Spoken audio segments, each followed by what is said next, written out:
Recently elven அப்படிங்கிற ஒரு crime thriller movie release ஆச்சு. ஸோ அந்த படம் ரிலீஸ் பற்றின மிக்ஸ்ட் ரியாக்ஷன் வாங்கியிருந்தாலுமே கூட ஓடிடி வந்ததுக்கப்புறம் ஒரு நல்ல ரெஸ்பான்ஸ் இருக்குது அப்படிங்கிற மாதிரி சொல்லலாம். ஸோ அதை பற்றின ஒரு சின்ன டிஸ்கஷன் அண்ட் டீட்டெயில்டாக அதோட ப்ரோஸ் அண்ட் கான்ஸ் பற்றி தெளிவாக பேச போகிறோம். ஸோ ஸ்கிப் பண்ணாம வீடியோ ஃபுல்லாக பாருங்க, கண்டிப்பாக இன்ட்ரெஸ்டிங்காக இருக்கும். And this Lays reviewer, welcome to my YouTube channel.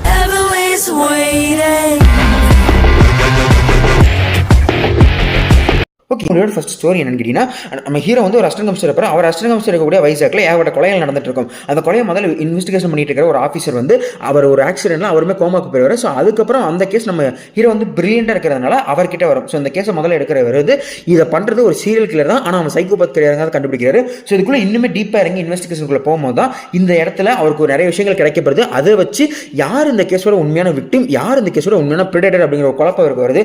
Finally யார் விக்டிம், யார் பிரிடேட்டர் கண்டுபிடிச்சாரா இல்லையா, யார் பக்கம் நியாயம் இருக்கு அப்படிங்கிறத கண்டுபிடிச்சாரா இல்லையா அப்படிங்கிறதா இந்த படத்தோட சிம்பிள் ஒன்லைன் அப்படிங்கிற மாதிரி சொல்லலாம். ஸ்டோரி உங்களுக்கு ஓரளவுக்கு புரிஞ்சுக்கணும்னு நினைக்கிறேன். இப்போ நம்ம வந்து டிஸ்கஷன் இல்லை இந்த ப்ரோஸ் அண்ட் கான்ஸ் பற்றி பேசக்கூடிய பாட்டுக்கு போயிடலாம்.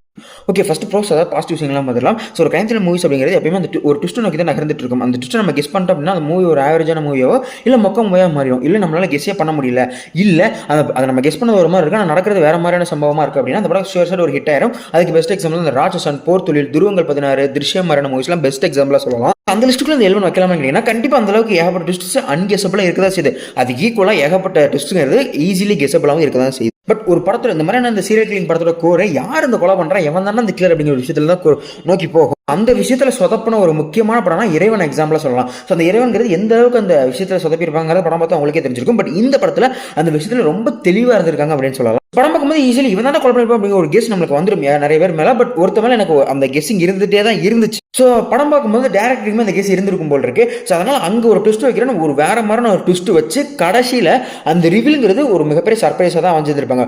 ஒருவேளை அதை கெஸ்ஸே பண்ணியிருந்தாலும் கெஸ் பண்ணவனுக்குமே அந்த ஒரு கிளைமேக்ஸ்ங்கிறது சர்ப்ரைஸாக தான் இருக்கணும் அப்படிங்கிற விஷயத்தில் டேரக்டர் ஒரு ஷுவர் ஷாட்டாக அமைஞ்சிருந்திருக்காரு. அந்த மாதிரி இந்த படத்தில் வந்து ஒரு 2 to 3 அந்த ஒரு அன்எக்ஸ்பெக்டட் ட்விஸ்ட்ங்கிறது கண்டிப்பாக அமைஞ்சிருக்கு. ஸோ அந்த வகையில் பார்க்கணும் அந்த கிரைம் த்ரில்லர் அந்த படம் ஒரு சாலிடான மூவியாக ஃபீல் ஆகும். பட் இல்லை நம்ம நினைக்கிற மாதிரி இல்லை, psycho with an unbelievable IQ. Okay, இந்த படம் கிரைம் த்ரில்லர் மூவிஸ்ங்க. அந்த கிரைம் த்ரில்லர் மூவிஸில் என்னென்ன டிப்பிக்கலாக அந்த வழக்கமாக இருக்கக்கூடிய மூவிஸில் நிறைய வச்சிருந்தாங்க. ஸோ அதெல்லாம் அந்த குறையெல்லாம் தெரியல. அண்ட் நிறைய பேர் இந்த இன்ட்ராக்ஷன் சீன்ஸ் வந்து குறையா சொல்லியிருந்தாங்க. அது சரியாக எடுக்கப்படல ஒழுங்காக அப்படின்னு சொல்லிட்டு எனக்கு அப்பெல்லாம் எதுவுமே ஃபீல் ஆகல. இன்ட்ராக்ஷன் சீன்ஸ்ங்கிறது பெர்ஃபெக்டாக தான் அமைச்சிருந்தாங்க.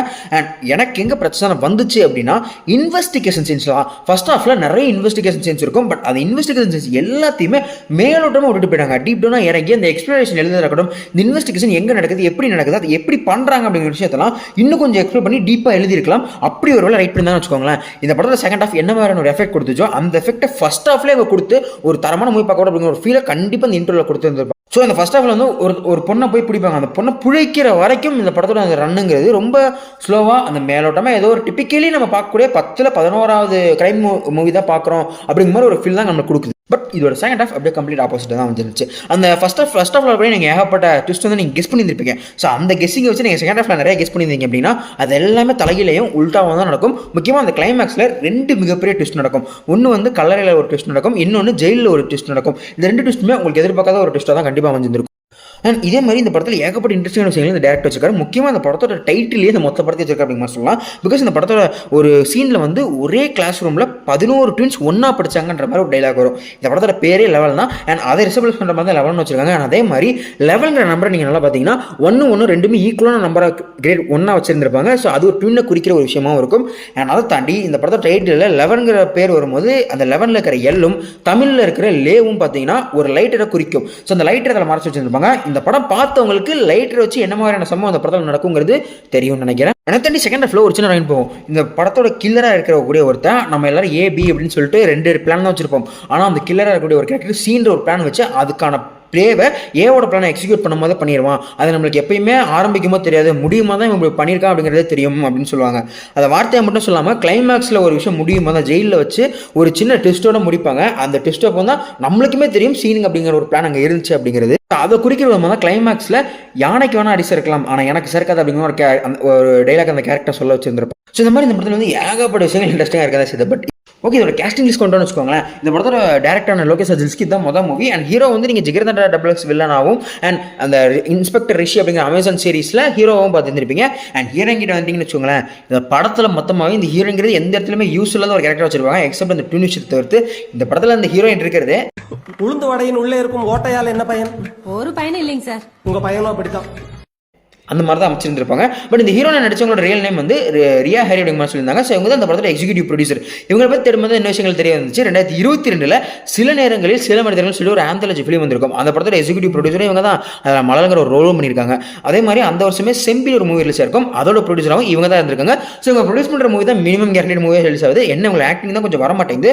ஸோ அது ப்ராப்ளம் தான். பட் இன்னைக்கு இன்டர்நெட்டில் நிறைய பேர் இவங்களோட அந்த லுக்ஸை வச்சு ரொம்ப கலாச்சிட்டு இருக்காங்க, புள்ளி பண்ணுறாங்க அப்படிங்கிற மாதிரி சொல்லலாம். அது ரொம்ப ராங். It's two bad. ஏன் இவங்க ப்ரொடியூஸ் பண்ணுற படம்லாம் மினிமம் கேரண்டி மூவிஸாக வருது. பட் இவங்க நடிக்கணும்னு ஆசை இருக்குது, நடிப்பு கொஞ்சம் வரல. ஸோ அதை வரைக்க ட்ரை பண்ணுறாங்க அப்படின்னு சொல்லலாம். ஸோ இவங்களுக்கு நடிக்க தெரியல, நடிக்க வரலையா, அதை நம்ம கிரிட்டிசைஸ் பண்ணலாம், அதில் நாங்கள் குறை சொல்லலாமே தவிர்த்து அவங்களோட லுக்கை வச்சு அதை புள்ளி பண்ணி நீங்கள் பார்க்க மேல் மாறுங்க அப்படின்னு சொல்லி பண்ணுறதுலாம் ரொம்ப தப்பு, ரொம்ப பேட்.